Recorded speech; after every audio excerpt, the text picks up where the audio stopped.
Bonjour et bienvenue pour un nouvel épisode du Balado Voix, ma voix, ma santé, mon métier.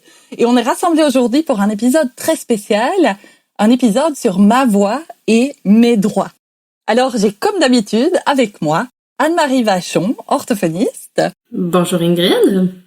Et Krishna Martineau. Bonjour Krishna. Bonjour. Aujourd'hui, on est un petit peu à l'étroit dans le studio parce que nous sommes accompagnés, toutes les trois, par deux conseillers en santé et sécurité du travail de la Centrale des syndicats du Québec, la CSQ. Il y a avec nous Jérôme Bazin. Bonjour Jérôme. Bonjour Ingrid. Et Marc Gagnon. Bonjour Marc. Bonjour Ingrid. Alors merci énormément d'être là parce que on a plein de questions justement sur notre voix et nos droits et je sais que vous allez être là pour pouvoir nous donner plein de réponses. On a travaillé avec la CSQ, notre équipe de recherche, pour la création du guide du trouble de la voix déjà qui est en ligne et disponible via la CSQ. Donc ici, déjà ce que vous dites, ce que vous allez nous partager aujourd'hui, on peut le retrouver dans ce guide-là. Mais peut-être qu'on aura plus de petits détails aujourd'hui encore. Avant de commencer l'épisode, Jérôme, j'aimerais bien t'entendre, moi, un peu plus sur qui tu es. Oui, absolument, Ingrid. En fait, moi, je suis conseiller depuis cette année. En fait, depuis septembre dernier, je suis avocat de formation. J'ai commencé donc en droit du travail et je compte bien me spécialiser là-dedans pour les années futures, mais c'est ça. Donc on est marqué moi, deux conseillers SST et mon expérience est essentiellement le droit. Et Jérôme, une question très personnelle. Pour toi, ça signifie quoi la voix? La voix, en fait, ça signifie d'abord et avant tout un outil de travail. À la Centrale des syndicats du Québec, on représente en grande majorité en fait des enseignantes, des enseignants, des gens qui utilisent leur voix comme leur outil principal, comme leur instrument de travail principal. C'est un enjeu qui est souvent sous-documenté ou du moins duquel j'ai l'impression qu'on ne parle pas assez, qui est une santé vocale. En fait, la santé vocale, dans un sens large, c'est fondamental pour non seulement la profession, mais ça peut être extrêmement dommageable dans la mesure où si on a des problèmes avec notre santé vocale dans tous les pans de notre vie.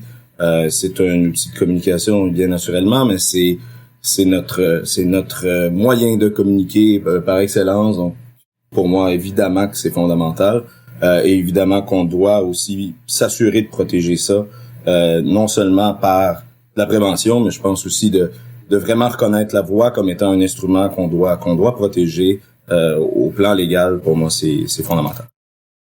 Merci beaucoup. Marc, est-ce que tu nous dirais un peu plus qui tu es? Et puis j'ai la même question pour toi et je suis désolée, Jérôme a donné une très belle réponse. Il va falloir trouver quelque chose de plus à dire sur la voix aussi. Pas de problème. Je suis également conseiller à santé et sécurité du travail à la Centrale des syndicats du Québec depuis une semaine de plus que Jérôme. En fin de compte, on a commencé à travailler en même temps. Malgré la différence d'âge. De mon côté, par contre, l'expérience est un petit peu différente. J'ai un peu plus d'années d'avance sur lui. J'ai été conseiller syndical dans un syndicat local où j'ai eu à travailler avec des troubles de la voix de façon occasionnelle. Mais j'ai derrière moi une carrière d'une 30aine d'années d'enseignement. Donc, j'ai vécu personnellement des épisodes de problèmes de voix, je suis chanceux, c'était toujours des épisodes temporaires, mais ça me faisait également réaliser à quel point la voix, c'est important pour notre travail, mais c'est également important pour toutes les communications qu'on a à faire. Ne pas être capable de parler, ne pas être capable de s'exprimer par la voix, c'est quelque chose qui est extrêmement difficile parce que on peut communiquer par signe, mais quand on ne connaît pas de langage de signes, on invente notre vocabulaire à mesure. C'est pas nécessairement facile. De mon côté, j'étais doté d'une voix qui porte. J'ai moins besoin de parler fort que beaucoup de personnes, mais il reste quand je n'ai pas eu accès à ma voix, je considérais ça comme problématique à chaque fois. Donc, si c'est quelque chose de permanent, comme Jérôme le disait, c'est extrêmement important là, d'aider ces personnes-là. Merci. Wow, Anne-Marie, est-ce que on les garde dans notre studio, hein, alors? Mais vraiment, puis Jérôme il a dit une phrase que, là, je suis pas sûre que je vais reprendre tes mots, Jérôme, comme il faut, mais en tout cas, c'était pas loin de ça. Il a dit l'importance de protéger la voix au sens de la loi ou quelque chose dans le genre, là. Mais ça, wow. C'est comme la première fois qu'on me dit ça, puis en tant qu'orthophoniste qui travaille avec les troubles de la voix, c'est comme enfin quelqu'un qui me croit. Ah oui, je te comprends, Anne-Marie. Quelqu'un qui m'entend, en tout cas. Ouais. Ce que Marc a dit, je trouve ça vraiment intéressant parce qu'il y a un vécu comme enseignant. Donc, je trouve que ça ajoute à la pertinence de connaître l'expérience de travail que nous, on vit au quotidien. Alors, pour stimuler nos échanges, je vous propose de commencer par écouter un petit extrait du Dr Gagnon, ORL, qui nous a suivis tout au long du balado voix. Le voici. Et de ce côté-là, le Québec a un retard important par rapport à, par exemple, la Colombie-Britannique. Quand j'étais là en 99-2000, les nodules sur les cordes vocales étaient une lésion considérée comme une lésion professionnelle chez les gens qui travaillaient dans les piscines. Les sauveteurs, les instructeurs de natation qui se présentaient avec des nodules, on remplissait un formulaire pour le CNESST, la Commission des normes d'équité, de la santé et sécurité au travail. C'était une maladie professionnelle reconnue déjà il y a 22 ans. Voilà. Le Québec en retard, selon le Dr Gagnon. C'est ses mots, c'est pas le mien. Mais est-ce que vous êtes en accord avec ça? Est-ce que c'est toujours actuel ce dont il nous parle dans cet extrait-là? C'est une bonne observation. Le Québec a un régime qui est un petit peu différent dans la mesure où, en matière de maladies professionnelles, ce qui est important de retenir, c'est qu'il y a finalement une annexe auparavant qui est devenue un règlement, mais en gros, ça recueille plusieurs maladies professionnelles pour lesquelles on va pouvoir bénéficier d'une présomption. Donc, ça va être beaucoup, beaucoup plus facile de se voir reconnaître une maladie professionnelle qui est prévue dans l'annexe auparavant, et donc l'annexe a été modifiée là, au courant de l'année dans un règlement, mais c'est le même principe. Donc, si la maladie se retrouve dans le règlement, ça va être beaucoup, beaucoup plus facile parce qu'on va être présumé être en fait le lien entre la maladie, le diagnostic de la maladie et notre métier, notre profession va être présumé là. Donc, ce fardeau-là, on l'aura pas. Tandis que pour les maladies qui ne sont pas dans ce règlement-là, eh ben là, il va falloir faire la preuve de ça. La preuve du lien entre notre emploi, notre profession et notre diagnostic de cette maladie-là. Malheureusement, pour ce qui est des troubles de la voix, ils ne se retrouvent pas dans cette annexe ou dans ce règlement-là. À titre d'exemple, par exemple, les troubles auditifs, eux, s'y retrouvent. Donc, vous voyez un petit peu, dans cette mesure-là, il y a eu quand même, je vous dirais, pour répondre à la question ou au témoignage du Dr Gagnon, il y a eu une progression dans les dernières années. Il y a eu quelques exemples de reconnaissance des troubles de la voix, mais en matière de maladies professionnelles, c'est vrai qu'on, à tout le moins que comparé à certaines autres provinces canadiennes, on a certainement un retard en termes de reconnaissance de ces maladies. Quels sont, là c'est peut-être, là t'en as sûrement pour un épisode complet à répondre à ma question, Jérôme, là, mais tu sais comme là, Dr Gagnon donnait l'exemple d'un prof de piscine, tu sais, mais c'est quoi des critères pour être une maladie professionnelle? Parce que tu sais, dans ma tête, je me dis pourquoi la Colombie-Britannique ils ont établi que ceux qui travaillent dans les piscines c'était une maladie professionnelle, alors que, par exemple, un prof qui travaille dans un gymnase ne pourrait pas l'être.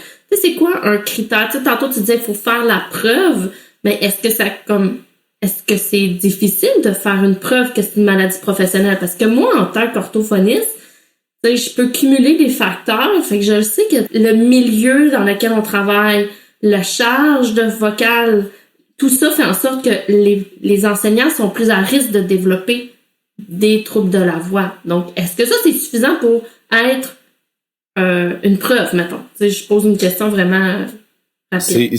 C'est une excellente question parce que ça touche au cœur, en fait, de la problématique, selon moi. Pour ce qui est des troubles de la voix, et je vais faire le parallèle avec ce que tu viens de mentionner sur les enseignants, la jurisprudence, les décisions antérieures, il y en a quand même beaucoup au Québec qui reconnaissent le métier d'enseignant comme ayant des risques, en fait, comme ayant des risques de développer des troubles de la voix.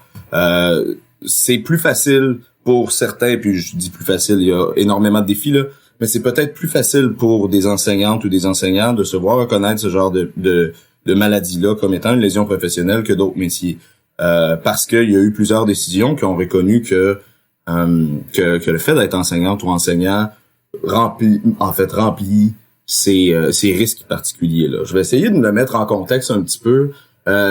Pour se voir reconnaître cette maladie-là, je reviens au fait que ce ne se trouve pas dans le règlement et donc on doit prouver. Qu'est-ce qu'on doit prouver? En fait, on doit prouver que la lésion est reliée au risque particulier de notre travail. C'est vraiment ça le cœur.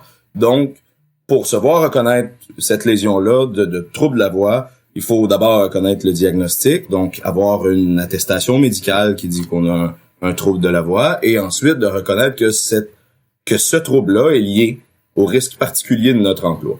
En matière d'enseignement, au secondaire, au primaire, beaucoup, il y a eu plusieurs décisions qui ont reconnu que il y a certains facteurs qui augmentent. Je donne un exemple.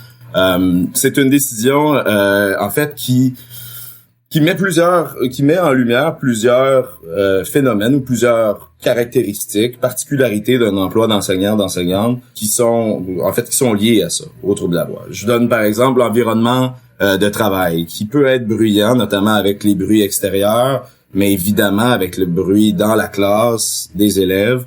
Ça demande un usage régulier de la voix et assez élevé. On peut parler d'un usage continuel de la voix. Il y a une décision où le tribunal a reconnu, a utilisé le fait que l'enseignante en question utilisait sa voix dans 95% du temps de son emploi, donc parlait continuellement.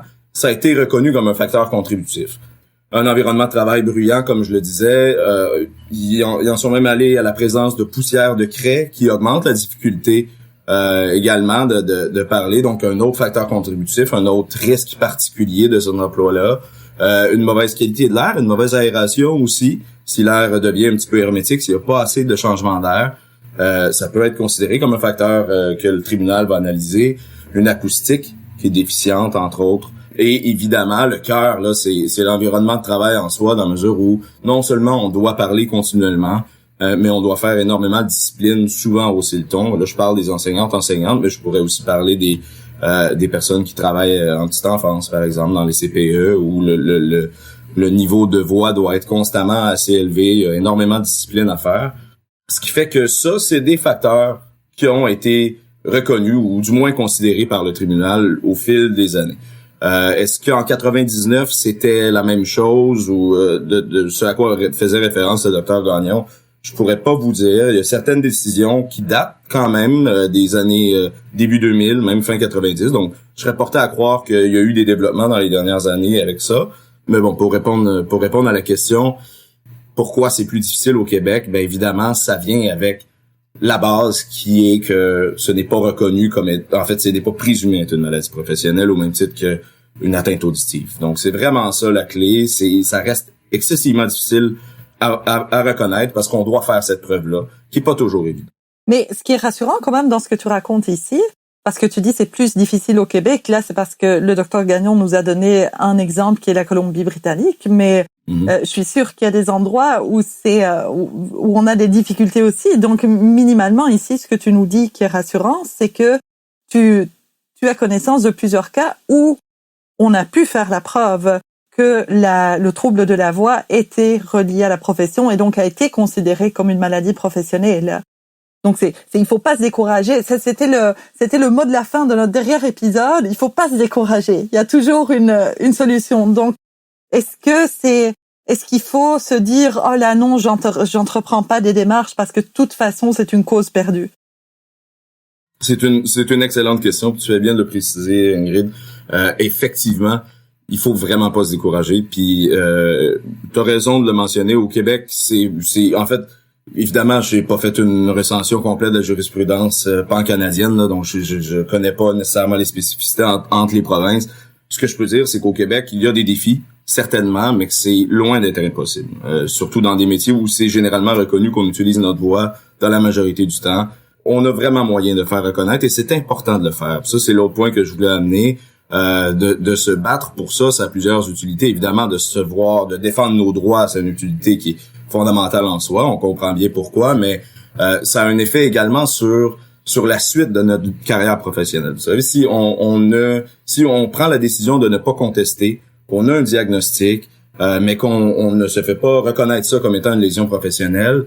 Par exemple, prenons l'exemple où notre situation s'améliore et quelques années après rechute ou retombe. Ben, si on n'a pas cette première décision-là, la reconnaissance de la deuxième va être extrêmement difficile. Tandis que si on se fait reconnaître en premier lieu cette lésion-là, une lésion professionnelle, une maladie, notre situation s'améliore, mais que 10 ans plus tard, on retombe, ben le fait d'avoir cette décision-là va grandement nous aider à se voir reconnaître ça et justement à se voir notamment se faire payer nos traitements, avoir une assistance médicale, avoir une prise en charge à long terme au plan médical pour essayer d'améliorer la situation. Ça a des effets bénéfiques sur tout de contester et ça vaut la peine. Et d'ailleurs, je finirai peut-être avec ça.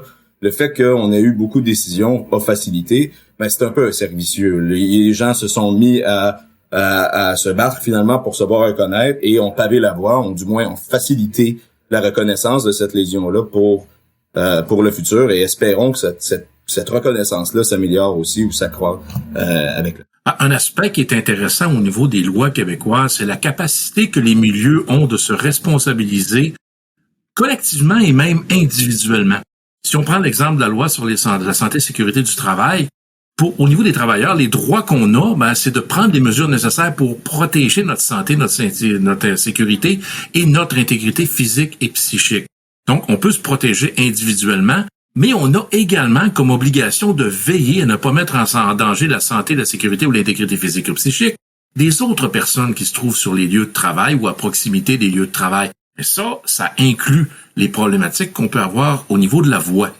Également, ben, on a l'obligation de participer à l'identification et l'élimination des risques d'accidents du travail ou de maladies professionnelles sur le lieu de travail. Donc... Mais Marc, le « on », c'est qui le « on » ? Les travailleurs. OK. Là, on parle des droits et des obligations des travailleurs. Les travailleurs ont un rôle clé dans les milieux de travail parce que les travailleurs sont les personnes les mieux placées pour identifier les situations problématiques.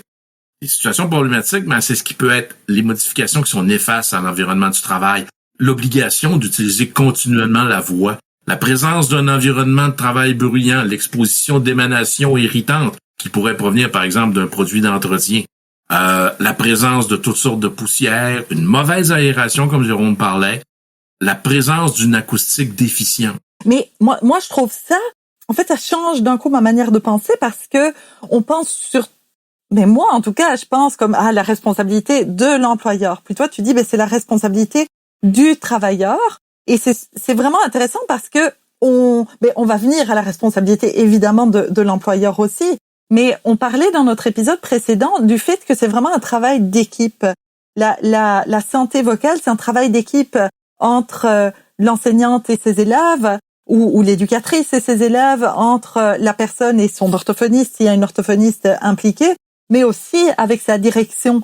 Et donc, je trouve que ce que tu dis là, ça vient vraiment appuyer sur cette idée d'équipe. C'est pas juste l'employeur qui a une responsabilité, mais c'est le travailleur aussi. Mais comment ça s'exprime dans la vie d'un enseignant, par exemple? Est-ce que cette personne-là doit aller dire, là, c'est pas possible dans ma classe parce que, regarde, voilà ma charge vocale, c'est démentiel. À qui est-ce que la personne le fait concrètement? Comment ça se traduit pour un travailleur? Il y a différentes manières de le faire. Et un droit qu'on a dans la loi sur la santé et la sécurité du travail, c'est le droit de refus. Un travailleur a le droit de refuser d'exécuter un travail s'il a des motifs raisonnables de croire que l'exécution de son travail l'expose à un danger pour sa santé, sa sécurité, son intégrité physique ou psychique. Évidemment aussi, ce droit-là ne doit pas exposer une autre personne à un danger qui est semblable. Donc, s'il y a une problématique dans un milieu, on peut exercer un droit de refus sans mettre en péril d'autres personnes. Évidemment, les droits de refus, c'est toujours des cas par cas. On va regarder chacune des situations, mais on a des syndicats qui sont là pour nous appuyer Et à la limite, la CNESST est également là pour appuyer. Dans le fond, le droit de refus, on avertit notre supérieur immédiat qu'il y a un danger pour notre santé et sécurité. Et à ce moment-là, on arrête de travailler en attendant que la situation soit résolue. Et la résolution finale peut être la visite d'un inspecteur de la CNESST qui vient confirmer qu'il y a un danger ou confirmer qu'il n'y a pas de danger. Donc, le droit de refus, c'est toujours un exercice qui est positif parce que s'il y a un danger, on va pouvoir le corriger. Et s'il n'y en a pas, on va se faire confirmer qu'il n'y a pas de danger et les experts qui vont nous le dire. Mais est-ce qu'on peut se faire punir? C'est-à-dire, on a exercé son droit de refus. On a dit, là, non, j'enseigne pas parce que c'est dangereux pour ma voix. J'ai besoin d'un amplificateur vocal. J'attends que mon employeur me le fournisse. J'enseigne pas jusqu'à temps que je l'ai. Puis là, on a un inspecteur qui vient et qui va dire, non, c'était pas nécessaire, ou on ne trouve pas qu'il y a un précédent qui nous montre que le droit de refus était justifié. Est-ce que la personne va se mettre dans le trouble parce qu'elle a exercé son droit de refus ou non, là, le syndicat va être en soutien à la personne? Est-ce que la personne risque quelque chose? Il y a pas de risque à exercer un droit de refus s'il est exécuté de bonne foi. Dans le fond, si une personne considère qu'il y a un danger pour sa santé, sa sécurité, son intégrité physique et psychique, à ce moment-là, elle a le droit, sans avoir peur d'avoir des représailles de la part de son employeur, d'exercer ce droit de refus-là. Fait que ça, c'est une protection qu'on a dans la loi sur la santé et sécurité du travail. Et pour les personnes syndiquées, ça existe également dans toutes les conventions collectives. Donc, exercer un droit n'amène pas de représailles si l'exercice est fait de bonne foi. Moi, j'aimerais vous faire écouter un témoignage qu'on a de la part d'une enseignante qui s'appelle Julie. Elle nous raconte justement ses démarches à elle qui sont, je pense, ça s'est passé plutôt de manière exemplaire pour elle. En fait, ça a été un dépliant que j'ai reçu du syndicat au mois de septembre qui disait qu'il y avait un genre d'encadré qui parlait des inspections de voix pour le personnel enseignant. Puis moi, j'avais justement perdu ma voix en septembre. Puis là, il disait qu'on pouvait faire une plainte à la CSST si on croyait que la perte de notre voix était due à notre travail. Alors, c'est ce que j'avais fait. J'avais rempli un rapport de la CSST, puis j'avais dit que d'après moi, je perdais ma voix chaque année à cause de mon travail. Puis là, on était en septembre, c'était flagrant. J'avais plus de voix, on recommençait à enseigner. Puis à ce moment-là, à ma commission scolaire, il y a une personne qui s'occupe des cas pour la santé et sécurité au travail. Et ils ont été très, très aidants. Tu sais, ça a vraiment été aidant là de tout au tout. J'avais déjà des bouchons dans les oreilles. Tu sais, ils ont toujours été très accommodants là-dessus, là. Fait que lui, l'homme en question, il a pas posé de questions. Ils ont dit, ah ouais, tu parles à la voix, on va s'organiser pour que on va t'aider, on va t'offrir un micro pour travailler. Ils sont venus tout de suite, je pense que ça a pris une semaine. J'avais mon micro au travail, ça a été réglé comme ça. Puis je l'ai changé, mon micro, il y a 2 ans. Juste avant la pandémie, écoute, ça a été tellement extraordinaire parce que j'avais un merveilleux micro que je pouvais marcher partout. L'autre, il était comme attaché. Alors, je pouvais pas circuler dans le gymnase. Voilà le témoignage de cette enseignante. Est-ce que Marc... c'est un témoignage qui est extrêmement intéressant parce que on le voit dans les obligations de l'employeur qu'on a à l'article 51 de la loi sur la santé et sécurité du travail. Ces obligations-là permettent des résolutions satisfaisantes pour les travailleuses et les travailleurs. Par exemple, l'employeur doit veiller à ce que les établissements sur lesquels il a autorité sont équipés, aménagés de façon à assurer la protection des travailleuses et des travailleurs. L'organisation du travail, les méthodes et les techniques utilisées pour accomplir le travail doivent être sécuritaires et ne portent pas atteinte à la santé des travailleurs. Autre obligation, les méthodes et les techniques visant à détecter, contrôler et éliminer les risques pouvant affecter la santé et la sécurité des travailleurs. Un nouveau micro qui permet de mieux travailler comme Julie nous le racontait, c'est un excellent exemple. On peut parler aussi de l'émission de contaminants. Ça ne doit pas porter atteinte, encore une fois, à la santé et sécurité de quiconque sur un lieu de travail. Et une autre obligation qui est extrêmement importante, on a entendu Julie qui a parlé que l'information venait de son syndicat, mais l'employeur a aussi l'obligation d'informer adéquatement les travailleuses et les travailleurs sur les risques qui sont liés à leur travail, assurer leur formation, leur entraînement, la supervision appropriée pour qu'ils soient qu'ils aient l'habilité et les connaissances requises pour accomplir le travail d'une façon sécuritaire. Fait évidemment, quand on parle d'enseignement, on pourrait pratiquement dire que c'est un travail vocalement exigeant. L'employeur doit prendre ça en considération et doit répondre. Et il peut répondre par différentes actions. Une des premières choses qu'on a comme obligation maintenant avec les nouvelles obligations du régime intérimaire sur les mécanismes de prévention et de participation, c'est un registre d'événements qu'on a toujours appelé un registre d'accidents de travail, mais en réalité, c'est un registre d'événements qui nous oblige à déclarer toutes les situations potentiellement dangereuses. En fond, ce qu'on pourrait appeler des risques. Et ça, c'est la meilleure source d'information qu'on peut avoir sur les risques qui sont présents dans le milieu de travail.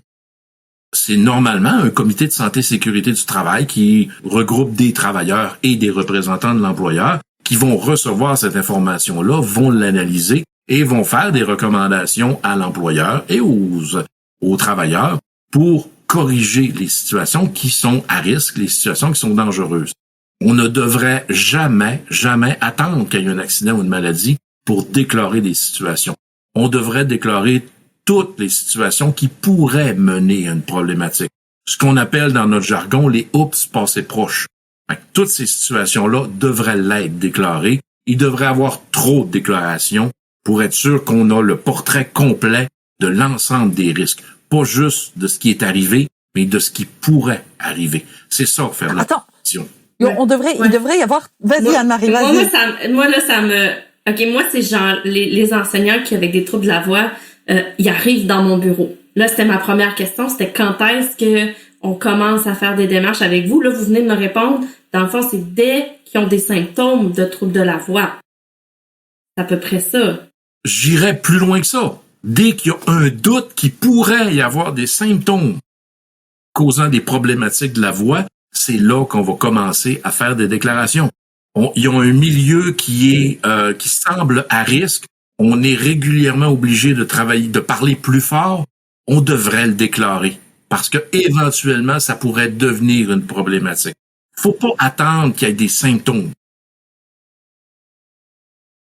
Quand ils arrivent dans ton bureau, Anne-Marie, ils sont en réparation. On n'est plus en prévention. Et la loi nous donne énormément de pouvoir au niveau de la prévention et il faut les prendre, ces pouvoirs-là. Il faut s'en emparer, il faut les exercer, ces pouvoirs-là. C'est extrêmement important. Et dans nos milieux, on a des employeurs, on a des comités SST aussi qui peuvent s'assurer de nous offrir des formations, une supervision appropriée sur les saines habitudes vocales. Mais la prévention par des orthophonistes comme toi sont extrêmement importantes aussi, que ce soit par de l'information ou de la formation. Mais il faut s'assurer aussi, une chose qui peut être faite dans les milieux quand on se rend compte qu'il y a un risque, par exemple, on va parler de gymnase, ou de cours de musique, s'assurer qu'on aménage les lieux de travail de façon à diminuer la présence de bruit. Diminuer la réverbération qui est aussi une problématique. On peut penser aussi à réorganiser le travail, c'est quelque chose qu'on peut faire. Les mesures d'hygiène, puis évidemment, Jérôme en a parlé, les merveilleux systèmes de ventilation qu'on a dans les écoles, ils ont besoin d'entretien, ils ont besoin de vérification, et c'est des choses qui vont nous aider grandement. Donc, au niveau de la prévention, il faut s'assurer de trop en faire. C'est le message qu'on passe toujours. On doit toujours faire trop de prévention parce que quand on a fait passer, c'est là qu'on va avoir des accidents, c'est là qu'on va avoir des maladies. Okay. Donc, moi, je vais extrapoler. OK? Je vais vraiment extrapoler. Parce que vous venez de dire qu'il faut faire trop de prévention. Mais pour moi, OK, être une enseignante, être une femme, c'est des facteurs de risque pour développer un trouble de la voix. Donc, pour moi, ça serait comme... C'est pas systématique qu'on développe un trouble de voix, mais c'est des facteurs de risque. OK? Donc, une femme enseignante, par exemple en maternelle, devrait aussitôt dire qu'elle est à risque de développer des troubles de la voix parce que c'est pas une invention, là. Les données le disent. Être une femme, la charge vocale en préscolaire, on en a parlé dans les épisodes précédents, là, de toutes ces données-là. Donc, juste 5 ça, fois pour plus moi, de risques. 5 fois ça. plus de risques. 50% qui vont avoir un trouble de la voix à un moment donné pendant leur carrière. Donc là, ce qu'on est en train de dire, c'est que tous ces gens-là qui débutent leur carrière ou qui sont déjà dans leur carrière devraient faire allumer une petite étincelle à quelqu'un pour dire hey, écoutez, moi, j'ai un risque là, de développer, j'ai 5 fois plus de risques qu'une personne. Je pense qu'il faut d'abord et avant tout penser à comment on pourrait améliorer l'organisation du travail. Je pense qu'il faut peut-être le prendre de façon inversée. Oui, faire trop de prévention, puis oui, vraiment déclarer tout ce qu'on a, toutes les situations à risque. Un gymnase qui a une mauvaise qualité acoustique, il y a beaucoup d'écho, une classe de musique qu'on s'entend pas, c'est une chose, puis oui, ces risques-là, c'est important de les documenter. Est-ce qu'il va toujours avoir une solution parfaite pour ça? Clairement pas. Par contre, oui, les femmes, puis d'ailleurs, je voulais juste le préciser aussi, les tribunaux reconnaissent le risque accru aussi pour les femmes. Ça a été déjà dit dans des décisions antérieures. C'est clair, c'est documenté. Pour ce qui est de la prévention, oui, il faut savoir que ces personnes-là sont plus à risque, mais il faut le voir dans une perspective de modifier nos aménagements. Et c'est vraiment là-dessus. Par exemple, Marc a mentionné l'aération, la qualité de la ventilation. C'est fondamental pour ça aussi.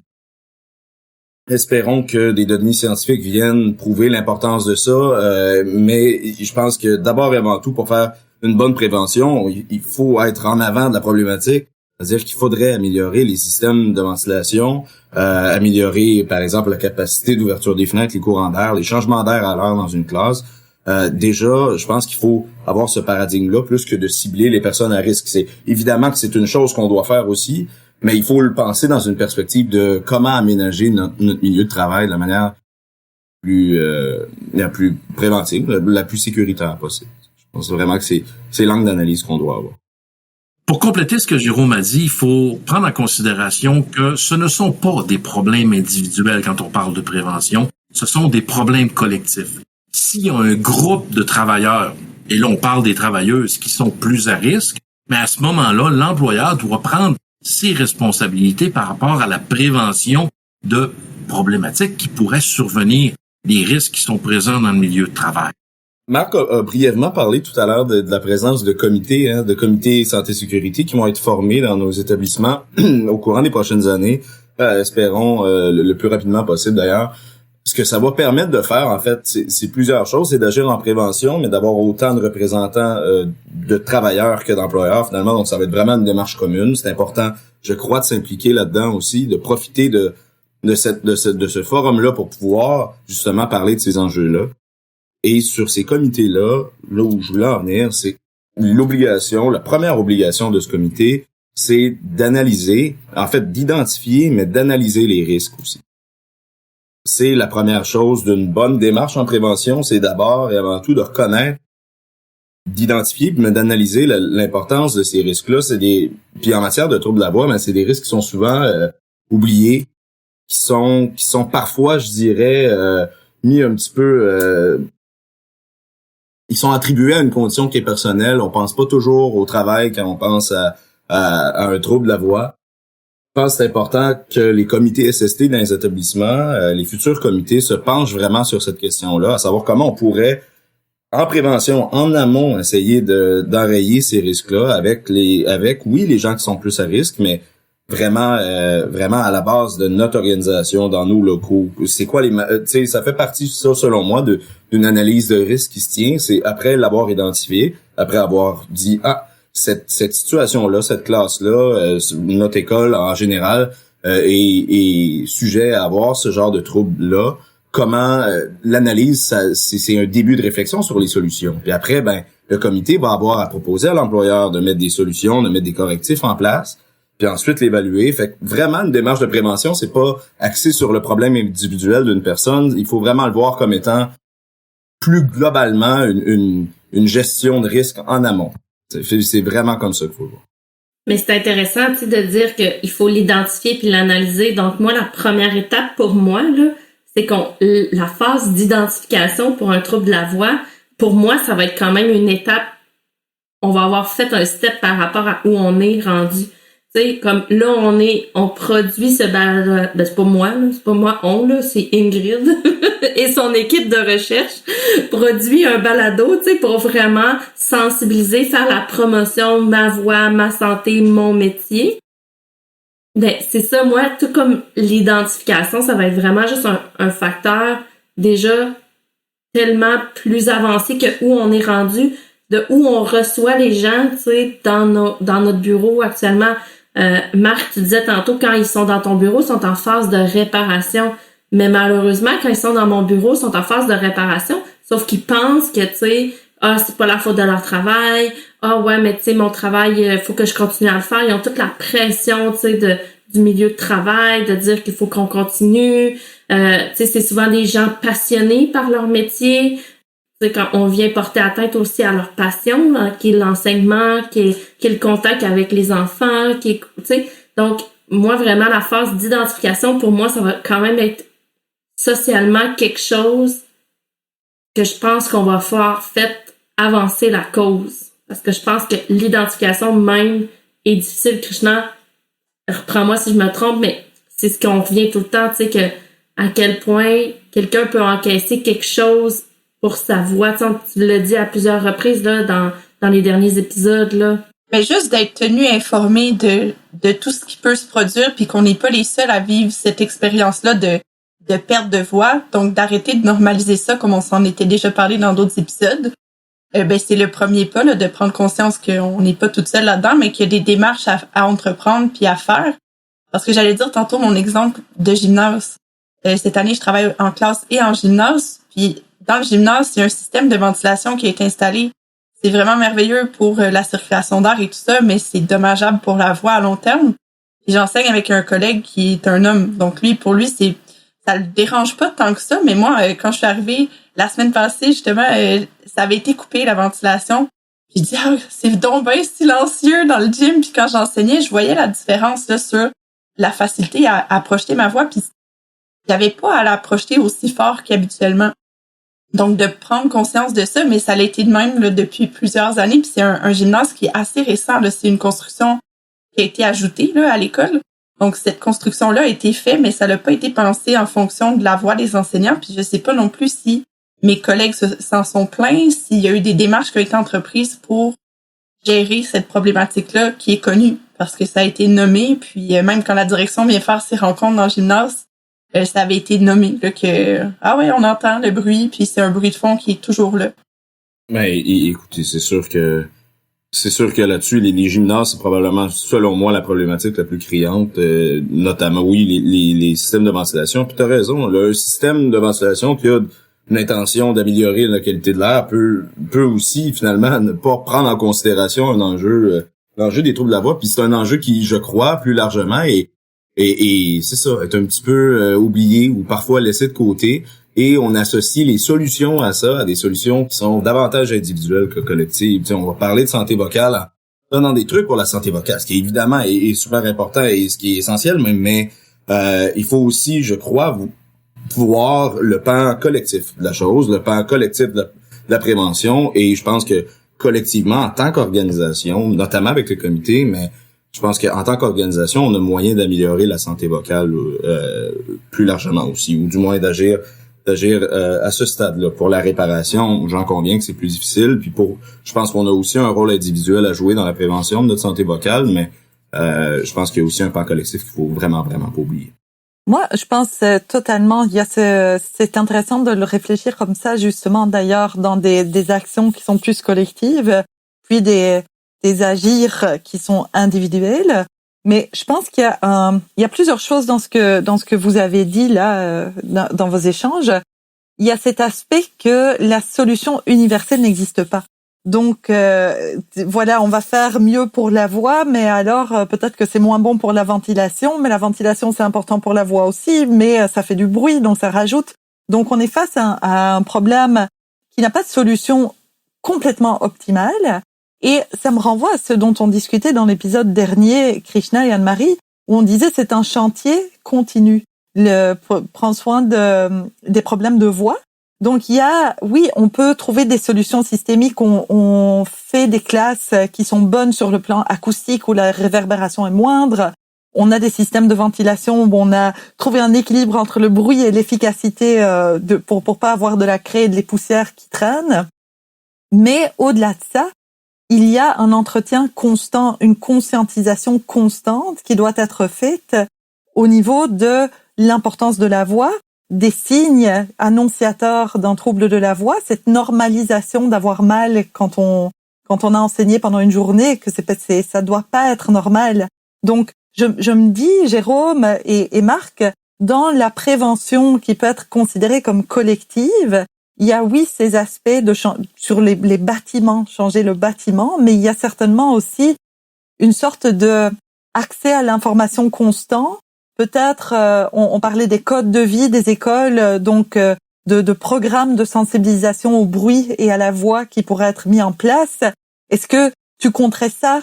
Et puis Marc, j'ai vu que t'as levé le doigt aussi comme un gentil élève, mais est-ce que vous classeriez ça comme des interventions plus collectives, même si elles touchent l'individu, finalement, le comportement de l'individu?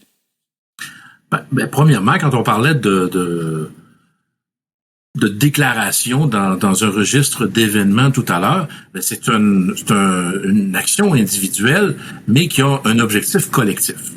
Mais ce qui est intéressant de mentionner dans les mécanismes de prévention qu'on va devoir implanter dans nos centres de services scolaires, par exemple, au cours des prochaines années, on a parlé du comité, mais il va y avoir un programme de prévention qui va être préparé par les employeurs, mais selon les recommandations des travailleurs, des comités santé-sécurité, représentants santé-sécurité du travail, de l'ensemble du milieu de travail. Et ces programmes de prévention-là vont devoir respecter une démarche de prévention. C'est une démarche qui se fait en 3 étapes.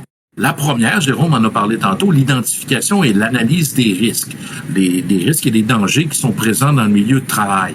Une deuxième étape, c'est la correction. Et l'étape la plus intéressante, c'est la troisième, la dernière, c'est le contrôle, où on va vérifier que l'ensemble des mesures qu'on a mis en place pour corriger les risques fonctionnent et s'assurer qu'elles ne causent pas d'autres problématiques. Donc, si on a une problématique de ventilation, de qualité de l'air, ce qu'on va faire, on va la corriger, mais lorsqu'on l'aura corrigée, on va devoir vérifier si elle ne cause pas d'autres problématiques. Donc, c'est une roue qui va tourner et qui va être validée en plus par la CNESST de façon régulière et par le comité santé-sécurité qui va représenter les travailleurs et les employeurs du milieu de travail vont devoir faire des recommandations également. Fait que, dans le fond, cet outil-là va nous permettre d'améliorer le milieu. Évidemment, c'est pas quelque chose qui va se faire du jour au lendemain, mais à partir du moment où on va reconnaître, il va y avoir assez d'informations pour qu'on reconnaisse que le milieu de travail présente un travail vocalement exigeant, j'aime beaucoup cette expression-là, à ce moment-là, on va commencer à prendre en considération les troubles de la voix, les problématiques qui peuvent survenir à ce niveau-là, dans les mesures correctives qu'on va mettre en place. Puis je voudrais aussi ajouter, Ingrid, pour répondre à ta question, évidemment que la sensibilisation puis la formation, ça aussi, ça fait partie intégrante selon moi en fait, c'est avant d'avoir une bonne démarche, je pense que c'est un préalable pratiquement, c'est de sensibiliser les gens. Puis Anne-Marie t'en parlait tout à l'heure du fait que identifier des risques en premier lieu, si les gens arrivent de manière plus sensibilisée, en connaissant mieux l'enjeu, déjà il y a une énorme étape de fait, c'est un peu selon moi ça passe vraiment d'abord et avant tout par là de le rendre, en fait, de sensibiliser les milieux, mais de rendre cet enjeu-là qui est comme je le dis souvent, qui est assez méconnu, je crois, ou du moins qui est pas aussi connu qu'il devrait l'être. Tu sais, Ingrid, tu en parlais tout à l'heure, 50% des femmes qui vont avoir un trouble de la voix quelconque dans leur vie professionnelle, je veux dire, d'être des enseignants en milieu scolaire, c'est une problématique qu'on ne peut pas nier. Et on doit en parler beaucoup, on doit sensibiliser et offrir des formations, oui, c'est une étape de prévention fondamentale. Merci pour ta réponse. Je prêche peut-être pour ma propre paroisse, mais je pense qu'on y croit à cet aspect-là aussi, hein. Les formations, pas juste formation prendre soin de ma voix, mais je pense vous parliez de ça tous les deux, Marc et Jérôme aussi, de comment organiser le travail. Donc il y a quelque chose peut-être aussi sur le plan plus macro de qu'est-ce qu'on demande. Tu parlais, Jérôme, de cette personne qui avait fait reconnaître qu'elle parlait 95% du temps quand elle était au travail, ce qui est complètement démentiel parce que on parle de dose vocale de plus en plus pour essayer de montrer un peu comme la dose auditive, la dose sonore que notre oreille va pouvoir supporter pendant une journée et celle qu'il faut pas dépasser. Ben là, 95% du temps, c'est comme une dose, c'est sûr, on n'a même pas besoin d'avoir d'autres facteurs de risque. On fait ça à tous les jours, c'est ça le risque et c'est ça qui va être dommageable pour l'appareil vocal. Donc oui, cet aspect plus macro de la gestion et de ce qu'on peut demander à une personne enseignante, comme Krishna, tu vois, est-ce que c'est raisonnable de demander à une femme jeune en début de carrière de donner cours d'éducation physique dans un gymnase avec un système de ventilation à X décibels? Parfois, je sais, dans des gymnases, il va y avoir un demi-gymnase qui est utilisé pour un autre cours, donc il y a du bruit qui se rajoute. Tout ça, très intéressant. Anne-Marie, tu te retrouves avec une patiente, même pas une patiente dans ton bureau. Tu échanges avec une jeune enseignante qui te dit qu'elle a l'impression qu'elle a des difficultés avec sa voix dans son milieu scolaire. Comment est-ce que tu lui expliques ce qu'elle doit faire en priorité? C'est quoi les démarches que cette jeune enseignante doit faire? C'est un test, Anne-Marie. C'est pour voir si tu as bien suivi. Ce que c'est, tu sais, tantôt j'ai dit parce que ça a amené plein de réflexions de mon côté là. Mais avant, moi, j'avais jamais traité ça l'aspect comme professionnel. Je le sais, je le considère vraiment, tu sais, comme je le dis, je suis la première à le dire. Mais je suis la première à ne pas référer mes clientes vers leur syndicat.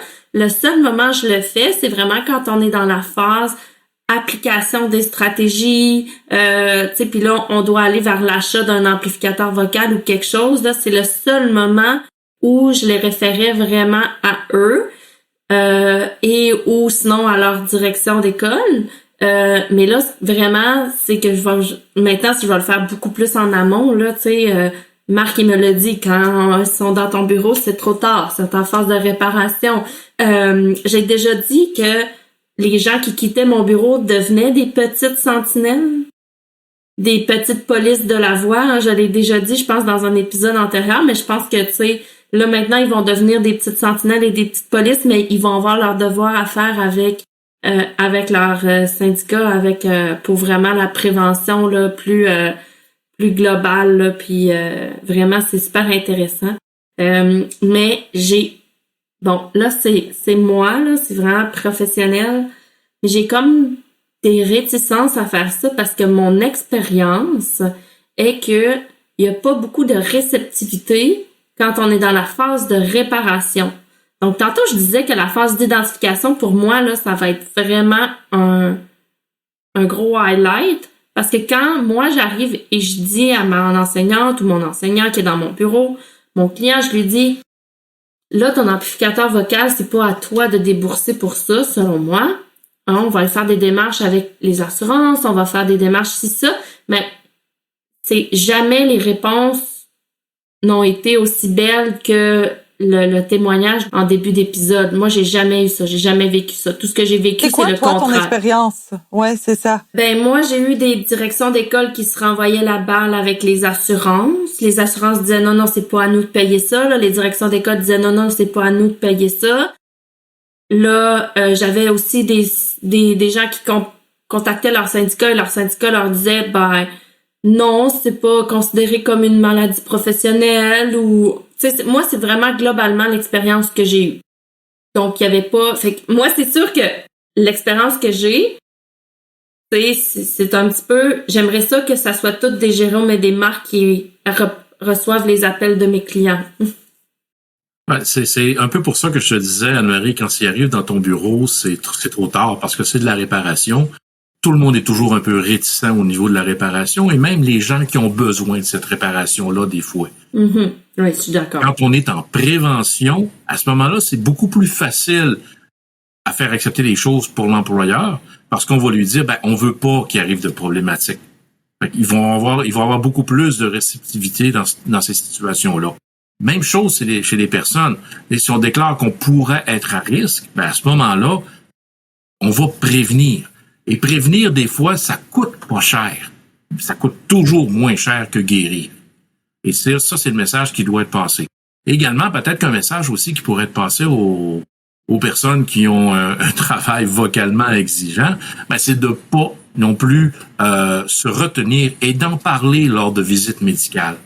Le médecin est quelqu'un qui accompagne, mais c'est le médecin d'ailleurs qui va déterminer le départ d'une nécessité de réparation.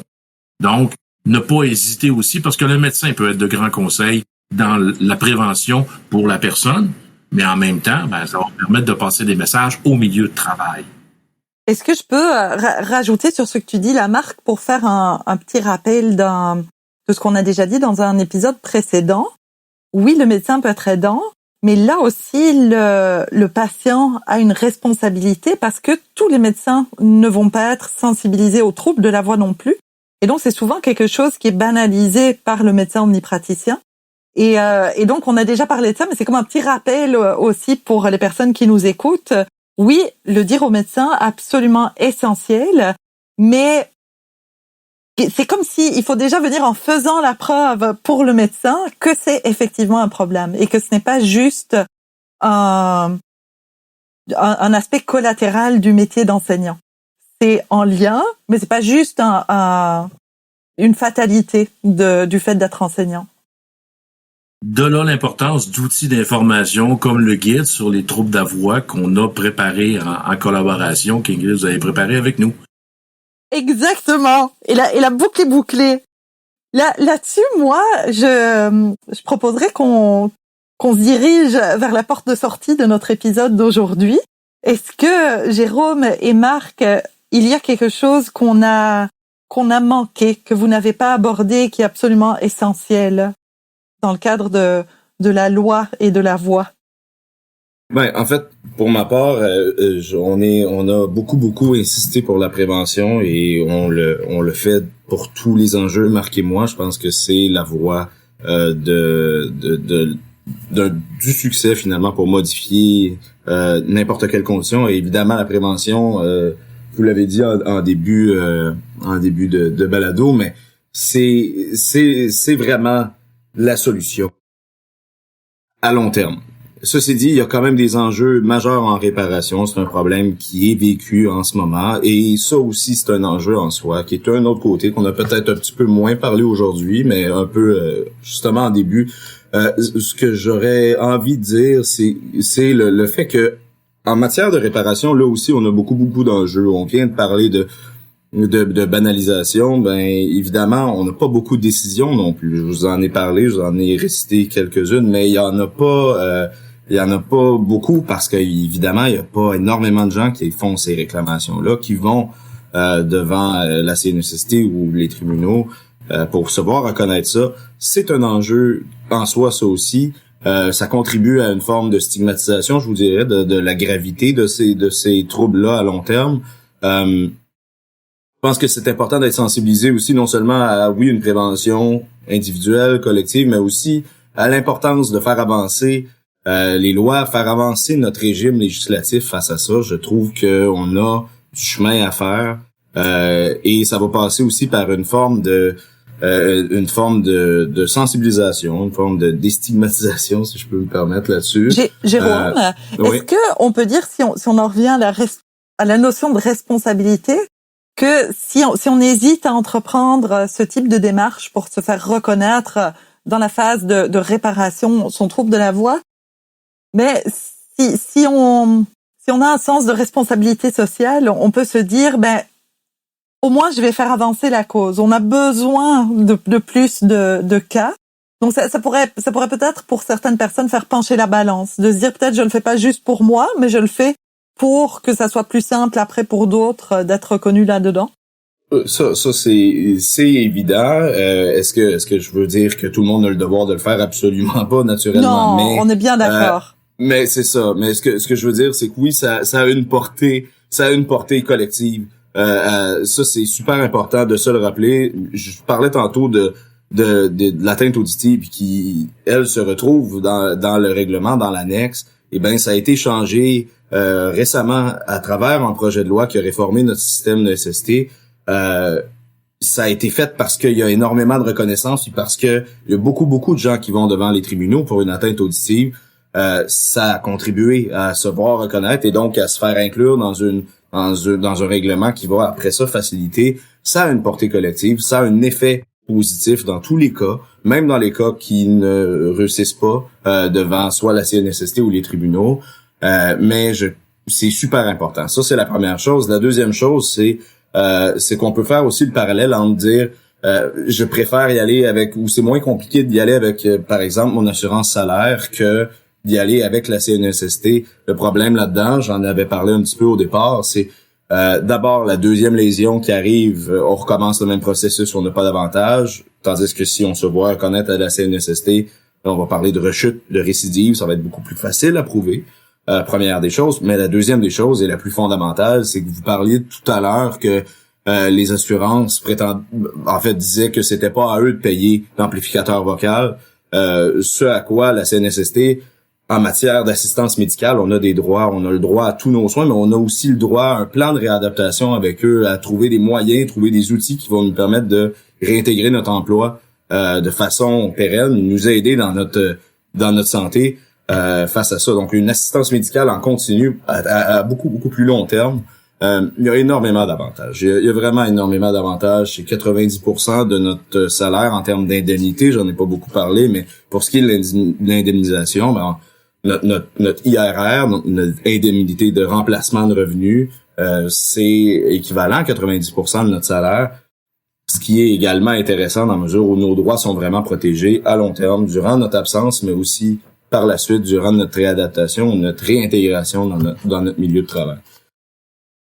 C'est super important d'avoir ça en tête lorsqu'on se demande. Oui, c'est un processus qui est exigeant, qui est parfois difficile, mais je crois que non seulement individuellement, mais que collectivement, ça vaut la peine de faire de se porter finalement à la défense de nos droits face à ça. Puis c'est, je crois, aussi notre travail, notre job en tant que syndicat d'accompagner le mieux possible les gens là-dedans. Ce qui est important de considérer, c'est que quand la voix est notre outil de travail, avoir un trouble de la voix ou possiblement se diriger vers un trouble de la voix, ce n'est pas une maladie honteuse, c'est une maladie professionnelle. Et à partir du moment où c'est une maladie professionnelle, à ce moment-là, l'individu, le travailleur, la travailleuse, et l'ensemble du milieu de travail ont l'obligation de se mobiliser pour limiter la présence de ces maladies-là, la présence des risques qui amènent ces maladies-là et s'assurer qu'elles n'arriveront pas. Plus on va faire de prévention, en fin de compte, moins on va avoir de maladies professionnelles et on va avoir un milieu de travail qui va être sain et sécuritaire pour l'ensemble des travailleuses et des travailleurs. Ah, ça, c'est une belle conclusion. Oui, ça, j'allais dire, ça, c'est vraiment une belle conclusion. Elle est parfaite. Moi, je vous propose de nous arrêter là-dessus. Anne-Marie, est-ce que tu es d'accord? Je suis émerveillée. Vraiment, mes oreilles sont remplies de belles choses. Krishna?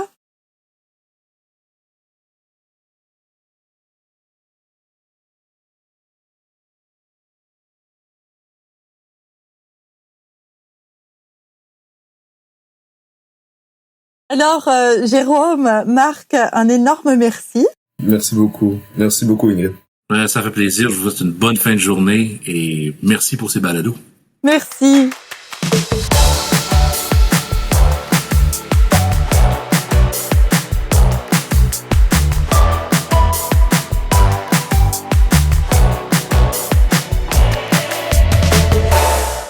Vous venez d'écouter l'avant-dernier épisode du Balado Voix, Ma voix, ma santé, mon métier, formé par l'équipe de la professeure et chercheure Ingrid Verdoc en collaboration avec la Centrale des syndicats du Québec et l'Université de Montréal. Dans l'épisode de cette semaine, les animatrices ont reçu Jérôme Bazin et Marc Gagnon de la Centrale des syndicats du Québec pour aborder les sujets spécifiques des droits et responsabilités des employeurs et employés concernant les troubles de la voix. Comme chaque semaine, vous trouverez les informations détaillées qui ont été énumérées dans les épisodes sous forme écrite dans le guide du trouble de la voix en barre de description. La semaine prochaine, pour le dernier épisode du balado Voix, ma santé, mon métier, les animatrices feront un retour sur le lien entre la personnalité, l'identité et la voix. Nous couvrirons également les mythes liés aux troubles de la voix. Nous vous rappelons également que le balado Voix est offert sous forme de formation continue créditée si cela vous intéresse. Les informations concernant la formation seront dans la barre de description ainsi que nos liens vers nos médias sociaux. Nous, on se dit à la semaine prochaine pour le dernier épisode du balado Voix. Bye bye!